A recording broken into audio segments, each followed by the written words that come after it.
This is Optimal Relationships Daily, episode 1514, How I Learned to Let Go of Other People's Emotions, by Timia Roehrkasse of HighlySensitiveRefuge.com.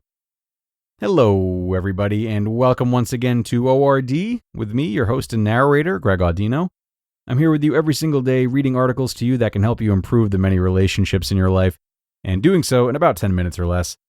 Today, we'll read a really important one from Highly Sensitive Refuge, an article that can help us rebuild our relationships with both others and ourselves. So, let's keep this intro nice and short, get right into it, and start optimizing your life. How I Learned to Let Go of Other People's Emotions, by Timia Roehrkasse of HighlySensitiveRefuge.com. You realize you don't have to carry those people's emotions, right? My counselor peered at me over the edge of her laptop, her eyebrows slightly raised. I pulled my feet closer underneath me, twirling my hair around my fingertip. I could feel the weight of the emotions I'd been collecting over the past few weeks. It was as if I were wearing a winter coat in the middle of summer, stifled and buried underneath the heat, but unable to remove it because it was all I knew. For 2 months, I'd been wrestling with being at my house. There was tension in the air that lingered no matter what room I was in. Tension that to me signaled I wasn't safe, that at any moment things might crumble. Tension that came from one specific person with whom I'd butted heads a few months prior. It was silly, really, just some drama that could have been avoided. But because it wasn't, I found myself at this crossroads. No matter how hard I tried to create casual conversation or fix things with her, whenever she was in the room, I felt tense and emotionally overwhelmed. Often just her being in the house would take my great day and completely flip it upside down. I felt the need to fix things, to help her along in her journey, to fight for friendship that deep down, I didn't even want. If you're a highly sensitive person, like me, maybe you can relate. How could I stop carrying others' emotions? Slowly, I put my journal and pen down. But how? I asked my counselor. It sounds nice in theory, but my whole life I've carried the weight of others' emotions, feeling what they feel. It's second nature to me.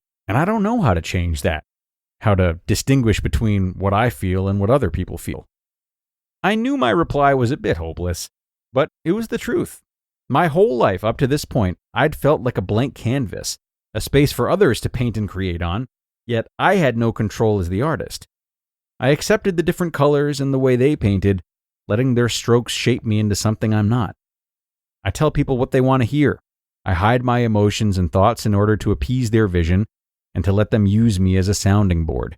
I'm great at giving advice, at listening to others, but not so great at expressing what is deep within my heart. The result?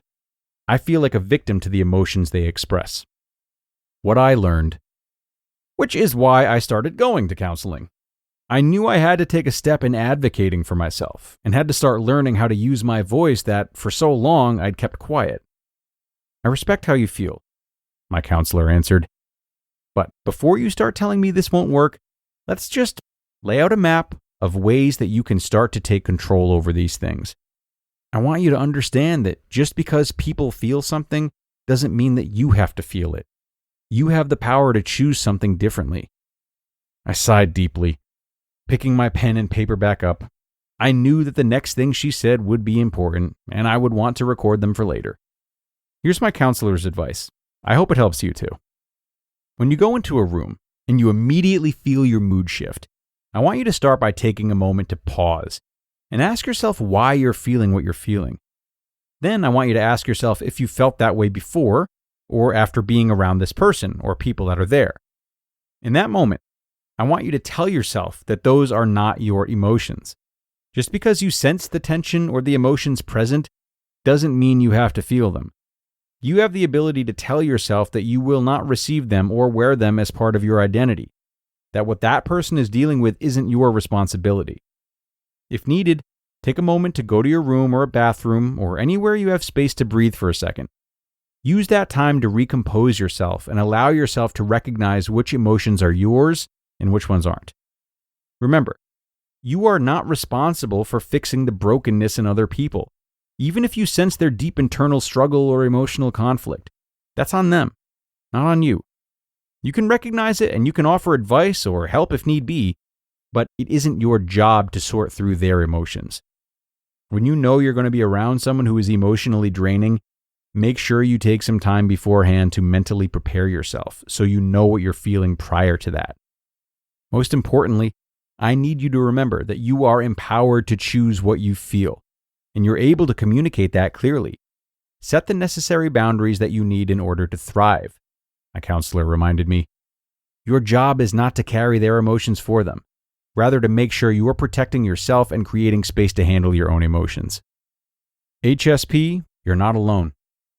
I left my counseling session that night with a lot to think about. Over the course of the next few weeks, I started to apply what she said, as well as to dive deeper into what it means to be an empath and HSP. Being an empath and HSP are connected, and it's beautiful to finally have the tools to discover who I am and what makes me unique. It's empowering to discover that I have a rare ability to feel what other people feel, and to help others in unique and compassionate ways without allowing others to take advantage of that. HSP, I want you to know that you are not alone, that you are more than what people may have told you. You aren't made to be a canvas for others to create on and define. You are made to be your own unique creation, to express yourself freely, and to be a work of art for others to admire. Don't get tangled up in the hopelessness of all of it. And most importantly, don't be afraid to ask for help.